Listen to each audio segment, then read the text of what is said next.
আসসালামু আলাইকুম ভিউয়ার্স, আশা করি সবাই ভালো আছেন। আল্লাহর রহমতে আমরা ভালো আছি। নিয়ে আসলাম ছোট্ট একটি রান্নার রেসিপি। তো রেসিপিটা সব গুছিয়ে গাছিয়ে পরে নিয়ে আসলাম। আর ফুলকপি আর হইল যে এই মাছ, কি মাছ, ভাটা মাছ দিয়ে ফুলকপি রান্না করব। টমেটো, আলু, ফুলকপি।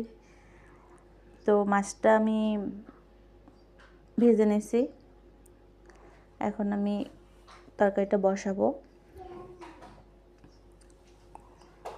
তো দিয়ে দিলাম প্রতিদিনের মতনই পেঁয়াজ বাটা, জিরা বাটা। সবগুলোই পড়ে গেছে, যেন আমি একটু ছেলের জন্য উঠিয়ে রাখলাম, কারণ ছেলের তরকারিটা রান্না করব।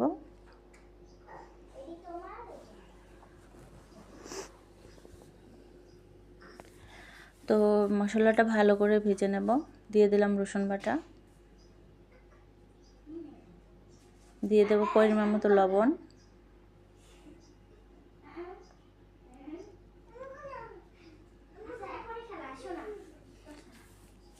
দিয়ে দেবো হলুদের গুঁড়া,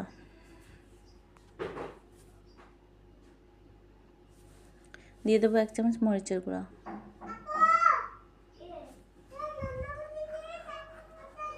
তো মশলাগুলো আমি ভালো করে কষিয়ে নেব।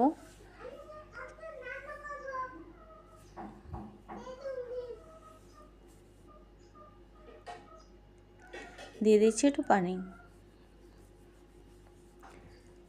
কারণ যত পেঁয়াজটা ব্লেন্ড করা, এই জন্য আমার বাড়তি কোনো পানি বেশি লাগে না। মরিচের গুঁড়া দিলে অনেক সময় কিন্তু তেলের উপরে দিলে জ্বলা যায়, কিন্তু যখন কাঁচা পেঁয়াজটা ব্লেন্ড করা থাকে ওইটা আর জ্বলে না। তারপর আমি হালকা একটু দিয়ে দিলাম। তো ফুলকপিগুলো আমি দিয়ে দিলাম ভালো করে মশলাটা কষিয়ে। তো ভালো করে আমি নেড়ে চেড়ে নেব।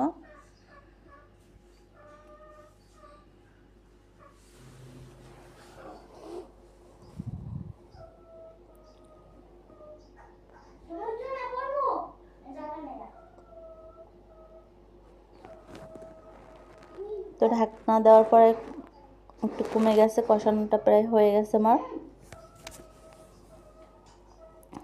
তো এখন দিয়ে দেব মাছগুলো, দিয়ে দেবো আমি।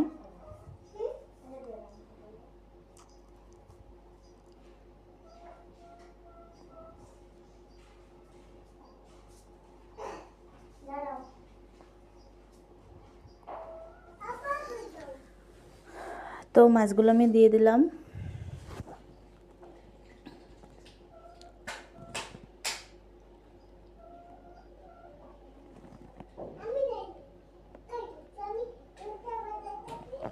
তো ভিডিওটা ভালো লাগলে লাইক, কমেন্ট, শেয়ার করতে ভুলবেন না।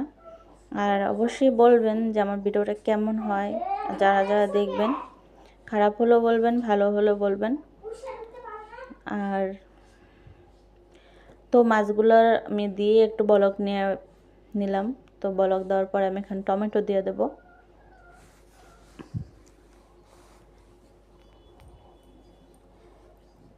দিয়ে দিচ্ছি টমেটো।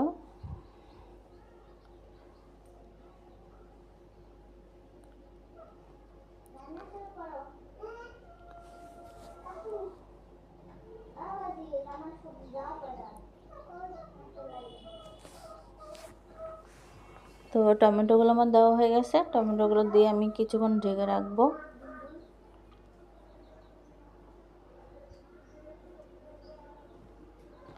আমি টমেটোর উপর একটু লবণ দিয়ে দিচ্ছি, কারণ টমেটোটা যাতে লবণ সুন্দরভাবে হয়।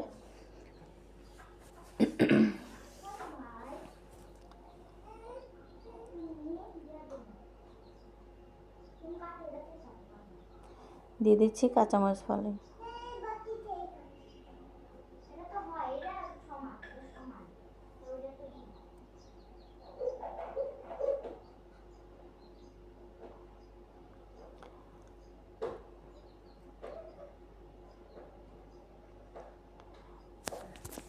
তো আমি টমেটো দেওয়ার পর ঢাকনা দিয়ে কিছুক্ষণ হয় আমি ধনিয়া পাতাগুলো দিয়ে দিলাম।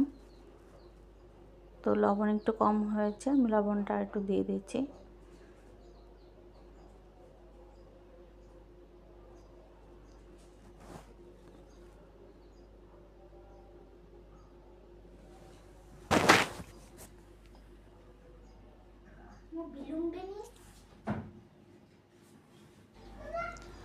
তো ভিডিওটা আমি এখানে শেষ করছি। আমার এই পর্যন্তই। ভিডিওটা আল্লাহ হাফেজ।